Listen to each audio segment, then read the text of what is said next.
You've heard of Smile Dog, right?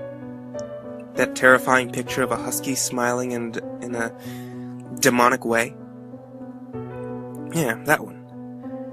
Well, I was looking at internet memes and scary stories a few months ago. I stumbled across an urban legend video which I found interesting.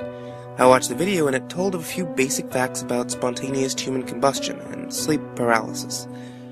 The video also contained a couple of screamers to kill the mood a little. The end story was of Smile Dog.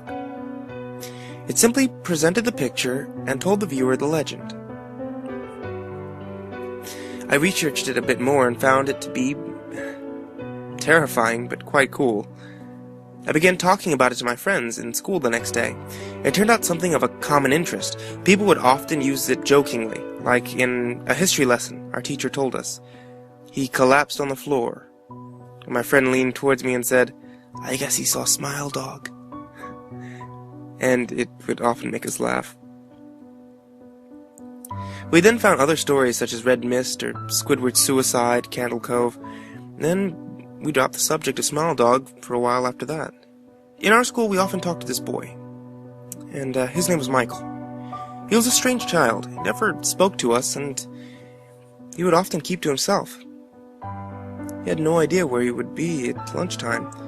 He wouldn't be hanging out with us, but we found it not to be of our concern. He'd often leave lessons early to visit a hospital, as he was a rather sickly child. He told me only a few of his afflictions, the most noticeable being epilepsy and schizophrenia. He never showed signs of these, though. If he mentioned them, he would often laugh it off and dismiss them. He approached me one day and inquired about Smile Dog. I replied, "Oh, that thing? Yeah, it's obviously fake." Can I see it? I didn't save it or anything. But... Oh, just look it up, okay? I was busy with homework at the time, and when people try to talk to me, I'm rather irritable. He walked off without looking back. But I didn't see Michael the next day. He was supposed to be in a few of our lessons, but he wasn't there. Nobody, not even the teachers, knew where he was. It was after our first lesson. I was called into the headmaster's office. The headmaster sat me down in front of his desk and told me, "Your friend Michael has been instated to a mental institution. He apparently saw something scary, and he kept having visions of it. Have you any idea what that might be?" And I immediately remembered Smile Dog. Yes, sir."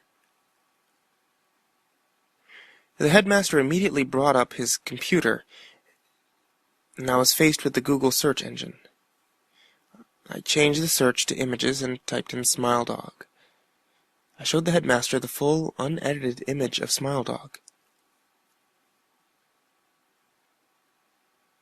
"Oh my," he said, and told me that Michael would probably want to see me. He immediately arranged for transport for me to the mental institute. I entered the colossal building with the headmaster, where we were stopped by a doctor. He said, "Michael only wants his friend, I'm afraid." The headmaster gave me a bewildered look, and I said, "That's fine. I'll see you in a few minutes." I strolled down the large, intimidating corridor and reached room 204. The room had a padded floor, a wall, and a light. No windows except a minuscule viewing slot through the door. I walked in and almost vomited. Michael was lying face down in the middle of the room with his hands still gripped tight on his neck. He was dead. There was a hastily scrawled note left next to him. It was for me. Josh, I saw that Smile Dog picture that you showed me. It's everywhere. No matter what we do, it can't be stopped. It appears in the brightest moments of your life. It'll always be marching, never moving. It will not go away. Why did they have to put me in this room? Why do I have to be trapped in this godforsaken room? I had no escape. No matter how much I kicked off, the doctors wouldn't believe me. This was the only way out, I guess. But what if the dog is still there during death? When you're weak or incapacitated, it'll drag you down to hell from where it once came. This is the reality, Josh. Do not ever mention Smile Dog to anyone ever again. Sincerely, Michael. I pocketed the note and alerted the doctors. Upon further inspection of his body, his hand was blocking a horrifying, vicious bite into his neck. The teeth marks matched that of a dog's, a Siberian husky.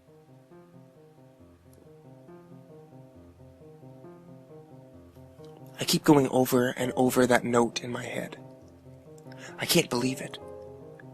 He was such a nice boy, and I regret every bad thing I ever said to him. Why did it have to end this way for him?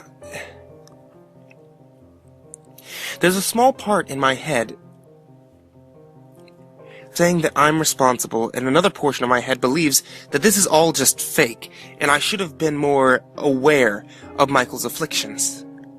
The only trouble is, I'm running out of options to believe here.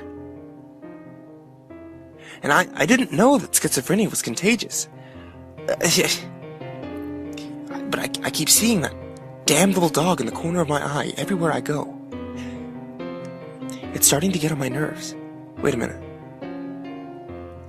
Is that? No. I hear panting and scratching on my door. Let me go investigate. I'll be back in a second.